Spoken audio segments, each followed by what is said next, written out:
সেই বিষয়গুলো থেকে আমরা এখন এই বিষয়ে আজকের এই পর্বে আমরা জানবো যে ইলম তো তাড়াতাড়ি অর্জন করবো, ঠিক আছে, গুনাহ বর্জন করলাম, ঠিক আছে, কিন্তু আমরা অনেকে রয়েছি আমরা না চাইলেও আমাদের গুনাহ হয়ে যায়, আমাদের অজান্তেই আমাদের গুনাহ হয়ে যায়। তো এই ক্ষেত্রে আমি তো আমার টার্গেট নিছি আমি 3 বছরে হাফেজ হব, আমি টার্গেট নিছি আমি 12 বছরে এক নাম্বার হয়ে মাওলানা হব, 1 নাম্বার স্থান অর্জন করে ব্যাপাকে, আমি মাস্টার্স ইংলিশে ভার্সন অর্জন করে আমি মাস্টার্স অনার্স ডিগ্রি অর্জন করব, আমি টার্গেট নিয়েছি। তো আমার টার্গেট অনুযায়ী আমার ফিল আপ হচ্ছে না, এর কারণ আমাকে তখন বুঝতে হবে যে আমার অজান্তে আমার কোনো গুনাহ হয়ে যাচ্ছে। এর কারণ তখন বুঝতে হবে যে আমি চাই না, তারপরেও আমার দ্বারা গুনাহ হয়ে যায়। তো আজকের এই পর্বে আমরা জানাবো যে গুনাহ থেকে বাঁচার জন্য কয়েকটি সুন্দর নিয়ম এখানে সুন্দরভাবে আলোচনা করা হয়েছে। সেটা আশা করি সকলেই সুন্দরভাবে মনোযোগ সহকারে শুনবা। শুনো ভালোভাবে কি বলছে এখানে। আশা করি এই নিয়ম মতো চলা হলে গুনাহ থেকে বাঁচা অনেকাংশে সহজ হবে। গুনাহের কাজ সামনে আসলে মনে মনে চিন্তা করবে, আমি যদি গুনাহে লিপ্ত হই তাহলে ইলম ও সুস্থতা থেকে বঞ্চিত হব। একটা কথা আমাকে সূত্র মাথায় রাখতে হবে, প্রথম কোনো কিছু মানে গুনাহ থেকে বাঁচতে হলে প্রথম সূত্র আমাকে মাথায় রাখতে হবে। কি সূত্র? যে এখানে কি বলছে যে ইলম ও সুস্থতা থেকে বঞ্চিত হব যদি আমি গুনাহ করি। এই চিন্তা যদি আমার মাথায় থাকে যে আমি তো একজন সুস্থ মানুষ, আমি কি একজন সুস্থ মানুষ, আমার মস্তিষ্ক সুস্থ, তারপরে আমার ভিতরে ইলম রয়েছে, আমি সুন্দর ইলম অর্জন করতে পারছি, আমি আজকে 1 পৃষ্ঠা সবক দিচ্ছি, কালকে আমি আধা পৃষ্ঠা সবক দিতে পারতেছি না, তার মানে কালকে আমার কোনো প্রবলেম আছে। প্রবলেম কি? শেষ হয়ে গেছে। প্রবলেম কি? যে আমার কোনো দিক থেকে কোনো অজান্তে আমার গুনাহ হয়ে যাচ্ছে, যে কারণে আমার পড়াটা সবকটা অলরেডি কমে গিয়েছে। এরকম একদিন কমতে কমতে তুমি 1 বছর পর হাফেজ হবে, সুস্থ আছো তুমি, তোমার শারীরিক ভাবে মানসিক ভাবে সর্বদিক থেকে ভাবে তুমি সুস্থ, তুমি আজকে ভালো চলতেছো, কালকে তুমি অসুস্থ হয়ে গেলা, তোমার মনে করতে হবে তোমার দ্বারা গুনাহ হয়েছে। এই জন্য আমাকে অলওয়েজ সর্বদা মাথায় রাখতে হবে যে ইলম ও সুস্থতা থেকে বঞ্চিত হয় যদি গুনাহ করে। এই জন্য আমাকে গুনাহ বাদ দিতে হবে, গুনাহ করা বাদ দিতে হবে, গুনাহর কাজে লিপ্ত হওয়াই যাবে না, তাহলে আমার ইলম নষ্ট হয়ে যাবে, আমার শারীরিক আমার সুস্থতা নষ্ট হয়ে যাবে। আল্লাহ না করুক তিনি যদি গোপনীয়তার পর্দা উঠিয়ে নেন তাহলে মাদ্রাসা থেকে আমাকে বহিষ্কার করা হবে, লোক সমাজে লাঞ্ছিত ও অপমানিত হব, তখন আর আমার মানুষের সামনে মুখ দেখানোর উপায় থাকবে না। তেমনি ভাবে চিন্তা করবে মানুষের অসুস্থতা ও মৃত্যুর নির্ধারিত কোনো সময় নেই, আর মৃত্যু ও অসুস্থ হওয়ার পর বাধ্য হয়ে গুনাহ ছাড়তে হয়, তাহলে যে জিনিস অসুস্থ হওয়ার ও মরার পর ছাড়তেই হবে সে জিনিস সুস্থ ও জীবিত থাকা অবস্থায় ছেড়ে দেওয়াটাই একদম বুদ্ধিমানের একটা কাজ, একদম বিবেকওয়ালার একটা কাজ। এখানে কি বুঝাচ্ছে, কি মাথায় রাখতে হবে? তোমাকে অলওয়েজ মাথায় রাখতে হবে যে আমি যদি গুনাহ করি তাহলে লোক সমাজে আমি লাঞ্ছিত হব, আমি যদি গুনাহ করি তাহলে অপমানিত হব, আমি যদি গুনাহ করি মানুষের সামনে আমার মুখ দেখানোর কোনো উপায় থাকবে না, আমি যদি গুনাহ করি তাহলে আমার চিন্তার মধ্যে আমার অসুস্থতার মধ্যে ঝামেলা বাঁধবে, আমি যদি গুনাহ করি তাহলে আমার মন অচল হয়ে যাবে, আমি যদি গুনাহ করি আমার ইলম কমে যাবে। আমার গুনাহ করা কথা বলে না, সোজা হয়ে বসো, এরকম ঝিমায় যাচ্ছ কেন? গুনাহ করা যাবে? গুনাহ করা যাবে না, এটা মাথায় রাখতেই হবে। যদি অজান্তে হয়ে গিয়েছে গুনাহ, সাথে সাথে আস্তাগফিরুল্লাহ, আল্লাহর কাছে তওবা করতে হবে, আল্লাহ আমাকে মাফ করতে হবে। ঠিক না বেঠিক? ঠিক। দেখো, তো এখানে আমাকে এই জিনিসগুলো অবশ্যই মাথায় রাখতে হবে। সর্বশেষ যেটা আমাকে মাথায় রাখতে হবে একদম বিশেষভাবে, এই আসিন ভালোভাবে খেয়াল রাখো, এখানে বলতেছে আর মৃত্যু ও অসুস্থ হওয়ার পর বাধ্য হয়ে গুনাহ ছাড়তেই হয়। দেখো, আমরা যখন অসুস্থ হয়ে যাই, আমার যখন টাইফয়েড জ্বর হয়ে যায়, আমার যখন কোনো একটা হার্টে, কোনো একটা কিডনিতে, মাথায় কোথাও আমার প্রবলেম দেখা দেয়, তখন কি আমি কোনো গুনাহ করি?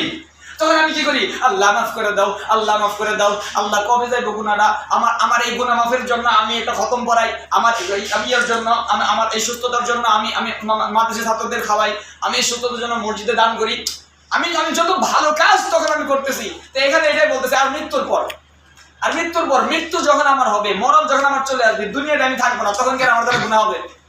জি না। গুনাহ হবে না, আওয়াজ দিবা। গুনাহ হবে না, গুনাহ হবে না। আমি বুঝবো না যে কি আমার কথা বুঝতেছো, এটা আওয়াজ দিবা। তো মৃত্যুর পর গুনাহ হবে না, অসুস্থ হইলেও গুনাহ করো না, তাহলে তুমি এখন সুস্থ আছো, তুমি এখন জীবিত আছো, তুমি গুনাহ কেন করো? আস্তাগফিরুল্লাহ। গুনাহ হইলেই আস্তাগফিরুল্লাহ। আস্তাগফিরুল্লাহ, আল্লাহ মাফ করে দাও, সাথে সাথে আল্লাহর কাছে তওবা করে দোয়া করে মাফ চাইতে হবে। দেখো, তাহলে এই জিনিসগুলো যদি আমার মাথায় আমি রাখি, তাহলে আমার দ্বারা কি গুনাহ সম্ভব? জি না। জোরে বলো, গুনাহ সম্ভব? জি না। চিন্তা ফিকিরগুলো আমার মাথায় রাখতে হবে, তাহলে আমার দ্বারা গুনাহ সম্ভব না। আমার ইলম তাড়াতাড়ি ভিতরে ঢুকবে, আমি আল্লাহ ওয়ালা তাড়াতাড়ি হবো, আমি আল্লাহকে চিনতে পারবো, আমি আল্লাহর রাস্তায় যাইতে পারবো খুব তাড়াতাড়ি। দেখো, যাতে করে তুমি গুনাহ বর্জনকারী হতে পারো এবং গুনাহ তোমাকে বর্জন করেছে এমন না হয়। দেখো, গুনাহটা মনে করো একটা সাবজেক্ট, এই গুনাহটা একটা সাবজেক্ট, আর এটা গুনাহ, এটা তুমি। তুমি মনে করবা যে এই জিনিসটাকে তুমি বর্জন করেছো, তুমি বাদ দিছো, মানে গুনাহ যেন তোমাকে বাদ না দেয়, গুনাহকে তোমাকে বাদ দিতে হবে। কথা বুঝাইতে পারলাম? এই জন্য নিজেকে আগে গুনাহ কথা মনে রাখতে হবে, যে গুনাহ করলে এটা কমে যাবে, গুনাহ করলে মানসিক কমে যাবে, গুনাহ করলে সুস্থতা কমে যাবে, গুনাহ করলে মাথার ব্রেন কমে যাবে, গুনাহ করলে আল্লাহ শাস্তি দিবে, গুনাহ করলে কত সমস্যা আমার হবে, আমি গুনাহ করবো না ইনশাআল্লাহ। গুনাহ হয়ে গেল আল্লাহর কাছে আস্তাগফিরুল্লাহ করে ক্ষমা চাই নেব। এখানে কারণ প্রতিদান ও প্রশংসাবাদের উপযুক্ত হলো পাপ বর্জনকারী। দেখো, তুমি যত পাপ বর্জন করবা, পাপ করবা, তুমি মন থেকে অন্তর থেকে পাপকে ঘৃণা করবা, তুমি তত আল্লাহর কাছে প্রিয় হবে। দেখো, পাপ যাকে বর্জন করেছে সে নয়, এবং মনে মনে এই সংকল্প করবে, পাপ যে বর্জন করেছে সে মনে মনে এটা সংকল্প করবে, আমি কামভাবের বশীভূত হব না, এবং উহার পরামর্শ অনুযায়ী দেখা, শ্রবণ করা এবং কথা বলা ইত্যাদি কোনো কাজই করব না। দাড়িবিহীন ছেলে ও মহিলাদের থেকে দূরে থাকার আপ্রাণ চেষ্টা করব ইনশাআল্লাহ। যদি প্রয়োজনে এই ধরনের ছেলেদের সাথে বা এই ধরনের মেয়েদের সাথে তাকরার ও লেখাপড়া করতে হয়, তাহলে যতটুকু সময় প্রয়োজন শুধু ততটুকুই তাদের সাথে থাকব। কিন্তু যদি মনের মধ্যে খারাপ খেয়াল জাগে, তাহলে তৎক্ষণাৎ তার সঙ্গে বর্জন করব এবং তাকরার ইত্যাদি ছেড়ে দেব। তারপর তাড়াতাড়ি গিয়ে ওযু করে 2 রাকাত তাওবার নামাজ পড়ে আল্লাহর কাছে কায়মন্য বাকে, আল্লাহর কাছে কান্নার মনে আল্লাহর দরবারে তওবা করে মাপ চাই নেব। এই যে গুনার কথা এখানে বলেছে, দাড়িবিহীন ছেলে মহিলাদের থেকে দূরে থাকে। দেখো, তোমাদের এখন এই ডিজিটাল যুগে সবাই একসাথে বসে ক্লাস করো, এখানে সাবালক রয়েছে, নাবালক রয়েছে, একদম শিশু রয়েছে, যুবক রয়েছে।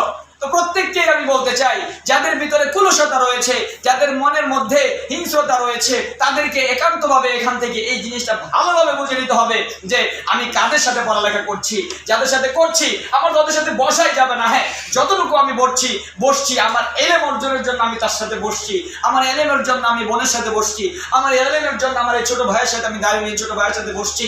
কিন্তু আমার দ্বারা আমি বসার পর আমার মন ক্ষুণ্ণ হচ্ছে, শয়তানে লাওয়াম আম্মার আমাকে ওয়াসওয়াসা দিচ্ছে যে একে একটু লাড়া দে, এই বোনকে একটু কুমন্ত্রণা দে। হ্যাঁ, তখন আমাকে তৎক্ষণাৎ কি করতে হবে? এখান থেকে উঠে যেতে হবে, এই ইলমকে বর্জন করতে হবে, সাথে সাথে আমাকে গিয়ে 2 রাকাত তওবার নামাজ পড়ে আল্লাহর কাছে ক্ষমা চাইতে হবে। কথা বলো ঠিক কিনা? এই জন্য যারা যুবক রয়েছে, যারা সাবালক রয়েছে, তারা অবশ্যই দাড়িবিহীন ছেলে থেকে, দাড়িবিহীন বাচ্চা থেকে এবং মেয়েদের থেকে দূরে থাকবো ইনশাআল্লাহ। আল্লাহ আমাদের এই বিষয়ে সর্বোচ্চ বুঝার তৌফিক দান করুন। দেখো, যদি সঙ্গ বর্জনকালে বিলম্ব করা হয়, তাহলে পাপের শিকড় মজবুত হয়ে যায় এবং পৃথক হওয়ার মনোবল দুর্বল হয়ে পড়ে। তখন গুনাহ থেকে বাঁচা খুবই কষ্টকর হয়। দীর্ঘদিন পর আল্লাহ যদি দয়া পরবশ হয়, মদত করেন এবং তওবা করার সুযোগ দান করেন, তবুও বহু বছর ধরে উহার প্রতিচ্ছবি মনে জাগ্রতই থাকে। দেখো বাবা, তুমি এমন একটা গুনাহ করেছো, কবিরা গুনাহ, যে গুনাহ তুমি জানো, তোমার অন্তর জানে, আর যার সাথে করেছো সে জানে, আর তোমার রব জানে। তুমি এই গুনাহ যতদিন না পর্যন্ত আল্লাহর কাছে তওবা করে ক্ষমা চাইবা, অতদিন পর্যন্ত তোমার মনে এই গুনাহ নাড়া দিবেই, তোমাকে আফসোস করাবে, এবং কি তওবা করার পরেও তোমার খারাপ লাগবে। এই জন্য এখান থেকে এই কথা থেকে বুঝো যে কবিরা গুনাহ, বড় গুনাহ কত খারাপ জিনিস, বর্জন করতে হবে না? অবশ্যই বর্জন করতে হবে, তা না হলে আমাদের ইলম আমাদের থেকে সরে যাবে, আল্লাহর লানত আমাদের উপর সৃষ্টি হয়ে যাবে, নাজিল হয়ে যাবে।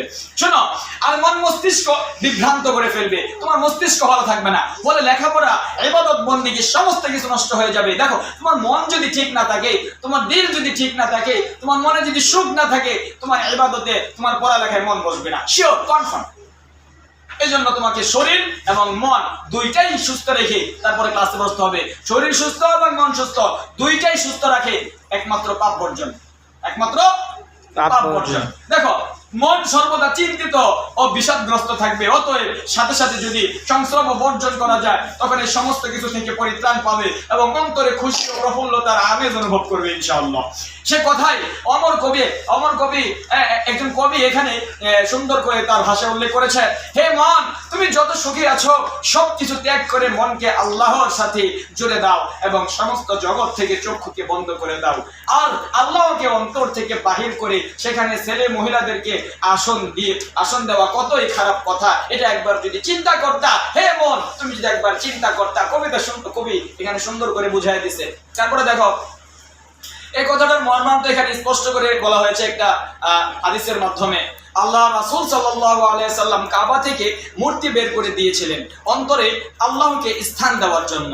আর তুমি কাবার চেয়ে দামি স্থান অন্তর থেকে আল্লাহকে বের করে দিচ্ছ সেখানে সৃষ্টিকে স্থান দেওয়ার জন্য। তাছাড়া আল্লাহ তাআলার অপূর্ব সৌন্দর্য ও অবর্ণীয় রূপ মাধুর্য ছেড়ে মৃত ক্ষণস্থায়ী আকৃতির প্রতি আসক্ত হওয়া কতই না নির্বুদ্ধিতার কথা। কোথায় হলো সূর্যের আলো আর কোথায় হলো চেরাগের আলো। কবি সেই কথা এখানে বুঝিয়েছেন। বাবারা, রাসূল সাল্লাল্লাহু আলাইহি সাল্লাম যেই ইসলামের কারণে আমরা আজকে এই পর্যন্ত ওই ইসলামকে টিকায় রাখার জন্য এই কাবা শরীফের মধ্যে যখন মূর্তি রাখা হয়েছিল, তখন ওই মূর্তিকে সরায় দেওয়ার জন্য রাসূল সাল্লাল্লাহু আলাইহি সাল্লাম নিজে ওইখান থেকে মূর্তি সরায় দিয়েছে শুধু ইবাদত করার জন্য, ওই কাবার থেকেও বড়, ওই মূর্তি থেকেও বড়, সবচেয়ে বড় জিনিস যেটা, সেটা হচ্ছে আল্লাহর কালাম তুমি পড়ছো, আল্লাহর ইলম তুমি অর্জন করছো, ওই থেকেও বড়। ওইখান থেকে যদি আল্লাহ রাসূল ওইটা সরাই দিয়ে তোমার ইবাদত বন্দেগী করতে পারে, তাহলে তুমি সামান্য পরিমাণ গুনাহ মনের থেকে সরাই দিয়া এই ইলম অর্জন করতে পারবে না। আল্লাহ আমাদের সম্পূর্ণ বোঝার তৌফিক দান করুক যে গুনাহ কত বড় খারাপ জিনিস, গুনাহ কতটুকু আমাকে ক্ষতি করে, গুনাহ কতটুকু আমাকে লস করা। দেখো, অর্থাৎ কোথায় জগৎ আলোকিতকারী সূর্যের আলো আর কোথায় কুটির আলোকিতকারী চেরাগের আলো। লক্ষ্য করো দুই রাস্তার মাঝে। দেখো, এখানে বোঝানো হয়েছে যে একটা চেরাগের আলো আর একটা সূর্যের আলো, তুমি কোনটা চাও? একটা চেরাগ মানে বাতির আলো, বাতি যেটা কেরোসিন দিয়ে বাতি জ্বালায় সেটাকে চেরাগ বলে। সেই চেরাগের আলো চাও নাকি সূর্যের আলো চাও? সূর্যের। সবাই একসাথে জোরে বলি, কোন আলো চাই? সূর্যের আলো চাই। সেই সূর্যের থেকেও দ্বিগুণ নূরের আলো রয়েছে এই ইলমের মধ্যে, এই কোরআনের মধ্যে। তুমি কাকে বর্জন করছো, কাকে জায়গা দিচ্ছ অন্তরের মধ্যে? ভালোভাবে খেয়াল করো। আমার উপদেশ দান করা কর্তব্য ছিল, তাই কিছু উপদেশ দান করলাম এবং উপদেশ দানের মাঝে আমার জীবনকে শেষ করলাম। আমার উপদেশ যদি কারো শুনতে প্রতিকর মনে হয় তাতে আমার কোনো অসুবিধা নেই, কারণ রাসূলের দায়িত্ব ছিল হক কথা মানুষের কাছে পৌঁছায় দেওয়া। দেখো, যেটা হক, যেটা ন্যায় নীতির উপর ভিত্তি করে চলে সেটা বলতেই হবে, সেটা মৃত্যুর আগ পর্যন্ত দুনিয়াতে যতদিন থাকো বলতেই হবে, হকের উপর চলতে হবে, টিকে থাকতে হবে ইনশাআল্লাহ। আমরা দ্রুত ইলম অর্জন করার জন্য, আমরা দ্রুত আল্লাহকে চেনার জন্য, আমরা দ্রুত আল্লাহ ওয়ালা হওয়ার জন্য, আল্লাহর কাছে আল্লাহর ভালো বান্দা হওয়ার জন্য আমরা এই গুনাহগুলো বর্জন করব এবং এভাবে বর্জন করব, এই কাজগুলো করব। আমরা গুনাহ করার আগে আমরা মাথায় চিন্তা রাখবো যে এই সমস্যাগুলো আমার হবে। আমি গুনাহ করার আগে আমার মাথায় চিন্তা রাখবো যে এই প্রবলেমগুলো আমার হবে। আমরা গুনাহ করার আগে এই জিনিসগুলো মাথায় চিন্তা যখন রাখবো, তখন আমার দ্বারা গুনাহ অবশ্যই কমতে বাধ্য। আল্লাহ রাব্বুল আলামিন আমাদের সকলকে বুঝার তৌফিক দান করুক। সকলে জোরে সুরে বলি আমিন। দেখো, ইলম অর্জন করতে এসেছি আমরা, এটা একটা কন্ডিশন, এটা একটা টার্গেট আমাদের নিয়েছি। আমরা এই কয় বছরে হাফেজ হব, এই কয় বছরে আলেম হব, এই কয় বছর অন্তত আমি আমার শারীরিক, মানসিক এবং সকল দিক থেকে আমি গুনাহ থেকে একান্তভাবে ব্যক্তিগতভাবে মুক্ত থাকার চেষ্টা করব এবং বেশি বেশি বড় বড় ছোট ছোট আমল, যে আমলে হোক আমি করার চেষ্টা রাখবো ইনশাআল্লাহ। আল্লাহ আমাদের বেশি বেশি আমল করার তৌফিক দান করুন। আমিন। সকলেই ভালো থাকবেন, সুস্থ থাকবেন, বেশি বেশি